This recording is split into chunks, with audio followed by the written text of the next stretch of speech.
श्री स्वामी समर्थ. नमस्कार. तुम्हा सर्वांचं खूप खूप स्वागत आहे.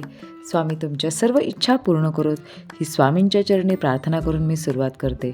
केवळ पैसाच आपल्याला श्रीमंत बनवतो असं नाही, तर चांगल्या सवयीसुद्धा आपल्याला श्रीमंत बनवतात.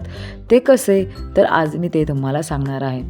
आपल्याला सकाळी लवकर उठण्याची सवय लावली पाहिजे.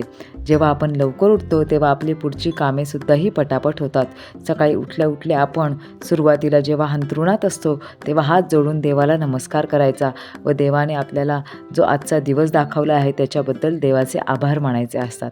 नंतर आपल्याला आपल्या हाताची उंजळ करायची. ज्याप्रमाणे आपण नमाज पढतो त्याप्रमाणे हाताची उंजळ करायची व हाताकडे पाहत पाहत आपल्याला एक श्लोक म्हणायचा आहे. तो श्लोक कुठला ते मी आता तुम्हाला सांगते. कराग्रे वसते लक्ष्मी, करमध्ये सरस्वती, करमूले तू गोविंदम, प्रभाते करदर्शनम. त्यानंतर आपला हात आपल्या तोंडांवरून फिरवायचा आहे. त्याच्यानंतर लगेच उठल्या उठल्या आपल्या घराची जी दारे म्हणजे ज्या खिडक्या असतात त्या आपल्याला उघडायच्या आहेत. त्याच्यामुळे काय होते, आपल्या घरामध्ये हवाही म्हणजे शुद्ध हवाही आपल्या घरामध्ये येते. त्याच्यानंतर रात्रीचा जो कचरा असतो, जो साठवून ठेवलेला असतो, तो आपल्याला घराबाहेर काढायचा असतो. लक्षात ठेवा, रात्री कुठलाच कचरा आपल्या घराच्या बाहेर जाऊ द्यायचा नाही. तो आपल्या घरातच ठेवायचा व सकाळी उठल्यावर तो घराच्या बाहेर काढून टाकायचा.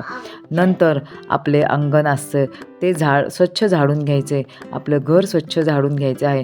रात्री झोपताना आपण आपल्या किचन ओट्यावर एक भरलेला तांब्या आपल्याला भरून ठेवायचा, की जेणेकरून सकाळी उठल्या उठल्या आपल्या डोळ्यांना तो नजरेस पडेल असा ठेवायचा. असे म्हटले जाते की जेव्हा आपण सकाळी उठल्या उठल्या पाण्याने भरलेलं एखादं भांडं पाहतो तेव्हा आपलं घर हे सदैव भरलेलं राहतं, धनधान्याने आणि संपत्तीने भरून राहतं असं म्हटलं जातं.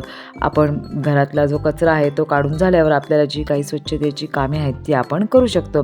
आंघोळीच पूर्वीच आपण स्वच्छतेची कामे करून घ्यायची असते.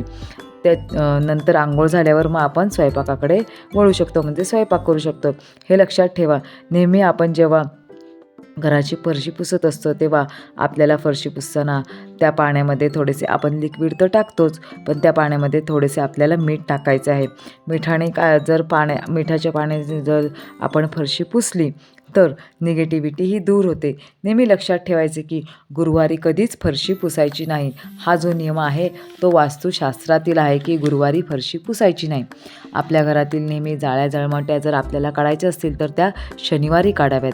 घरामध्ये जाळे जळमटे असतील तर त्या घरात निगेटिव्हिटी वाढते. त्यामुळे आपल्या घरात जाळे जळमटे ठेवू नका. आपले घर नेहमी हे स्वच्छ आणि नेटनेटके ठेवायचे. आपल्या घराचा जो मुख्य दरवाजा आहे तो सकाळी रोज पुसून घ्यायचा आहे. नंतर आपल्या घराचा जो उंबरा असतो त्याला नेहमी सकाळी स्वच्छ पुसायचे, त्याला हळदी कुंकू वाहून त्याची पूजा करायची असते. कारण आपल्या घरामध्ये जी लक्ष्मी येत असते ती आपल्या मुख्य दरवाजातूनच येत असते. म्हणून आपल्या घराचा मुख्य दरवाजा आहे आपल्याला नेहमी स्वच्छ ठेवायचा आहे. आपल्याला टॉयलेट व बाथरूममध्ये आपल्याला मिठाने भरलेलं भांडं ठेवायचं आहे. एखादी काचेची वाटी किंवा स्टीलची वाटीसुद्धा ठेवायची आहे. त्याच्यामध्ये मीठ भरून ठेवायचं आणि ती ठेवून द्यायची. कारण टॉयलेट आणि बाथरूमच्या अशा ठिकाणी निगेटिव्हिटी ही जास्त असते. तर मीठ हे काय करतं, निगेटिव्हिटी शोषून घेण्याचं काम करतं. दर आठवड्याला आपण ते मीठ बदलून टाकायचं, म्हणजे ते वाहत्या पाण्यामध्ये नेऊन टाकायचं आणि किंवा बाथरूममध्ये फ्लश करून टाकायचं आणि परत नवीन मीठ आपण त्या भांड्यामध्ये भरून ठेवायचं आहे.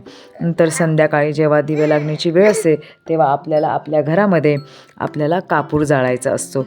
तर काय करायचं, एखादी मातीची पंती घ्यायची, त्यात थोडेसे तांदूळ किंवा फुलाच्या पाकळ्या टाकायच्या व कापूर प्रज्वलित करून तो संपूर्ण घरभर फिरवून आणायचा. या गोष्टींमुळे आपल्या घरामध्ये जे काही वाईट शक्ती असतात किंवा निगेटिव्ह जी काही एनर्जी असते ती बाहेर आपोआप जाते. त्याच्यामुळे आपलं घर हे सुख शांती आणि समाधानाने भरून जातं. अशा प्रकारे ह्या ज्या काही छोट्या आपण स्वच्छतेच्या सवयी लावून घेतल्या किंवा चांगल्या ह्या सवयी लावल्या की त्या गोष्टींमुळे आपल्या घरामध्ये वातावरण असते ते प्रसन्न राहते. घर हे स्वच्छ असते. कारण ज्या घरातले वातावरण हे प्रसन्न असते आणि घर हे स्वच्छ असते त्या घरातून लक्ष्मी माता कधीच काढता पाय घेत नाही. त्याच्यामुळे ह्या चांगल्या सवयी ह्या तुम्ही नक्की लावून घ्या. नमस्कार.